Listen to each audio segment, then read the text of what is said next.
The secret to making this clipboard cookie look real, a three-dimensional clip.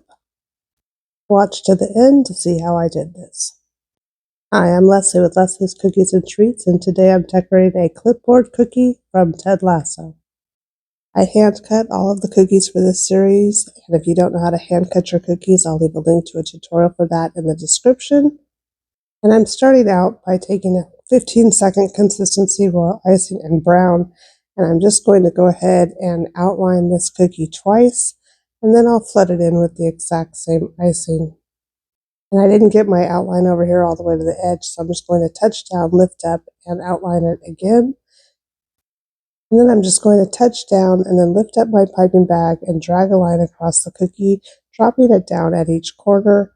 I'm going to watch where my line of icing is falling and not the tip of my piping bag as I go around. And then I'm going to flood this cookie in with the exact same icing.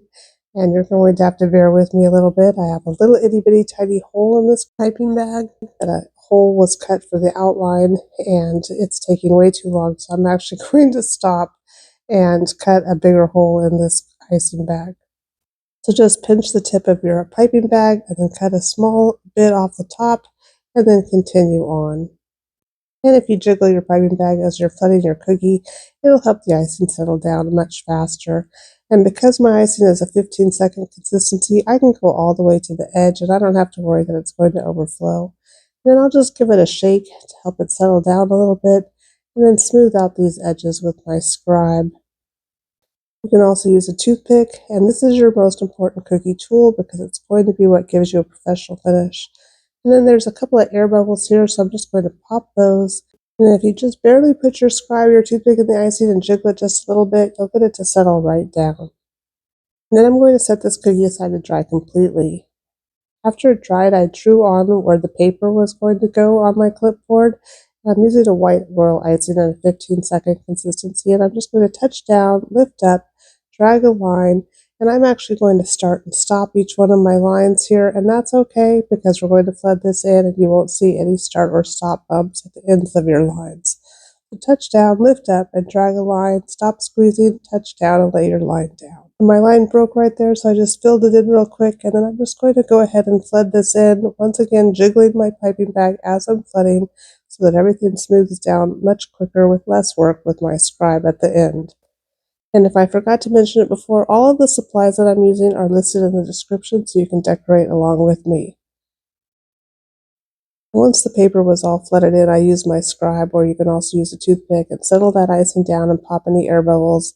And then I moved on up to the clip at the very top, and I'm just going to outline that and then flood that in as well.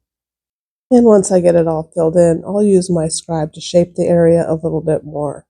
And again, my icing here is about a 15-second consistency, and even with that, it looks like it's overflowing the hole a little bit in the middle. So be careful that your flood consistency is not too thin, otherwise that hole in the middle will completely disappear. Then I set that aside to dry, and then I have the outline that I use to hand cut my cookies, and I'm just going to put that underneath a piece of parchment paper, and I'm going to trace over the top of this clip with my royal icing and pipe it again. This is part of how I'm going to add the dimension to the clip, and I have to tell you, I had no idea if this was going to work, but I really, really wanted it to.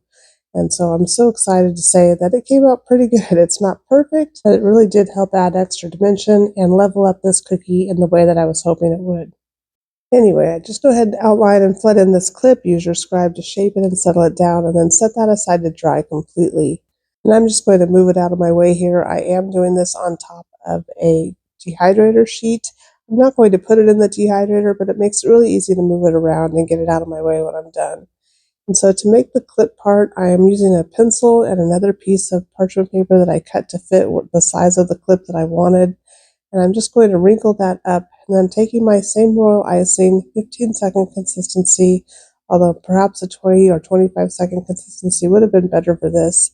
And I'm just going to outline a rectangle. Again, I'm hoping when I'm all done with this that this will work as the clip and give it some dimension on my cookie. And I kind of touched it against my knife here that I'm using to hold my parchment paper still. So I'm just going to fix that and then wipe away that excess icing so that it's straight here at the bottom.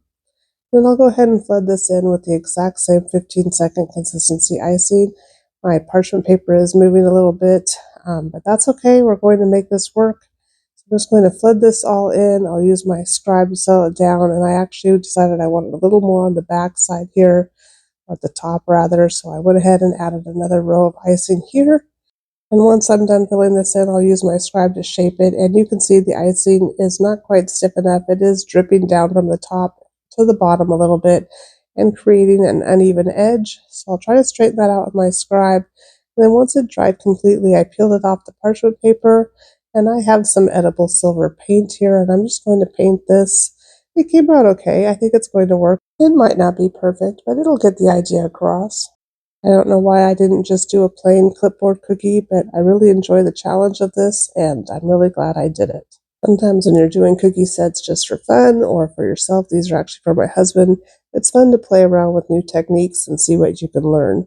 And I have to apologize, I didn't show how I put this all together, but I took a little bit of royal icing, and first I attached the clip at the back so that it's kind of tilted up a little bit, so I only put royal icing under the very bottom of it, not at the top part where the hole is.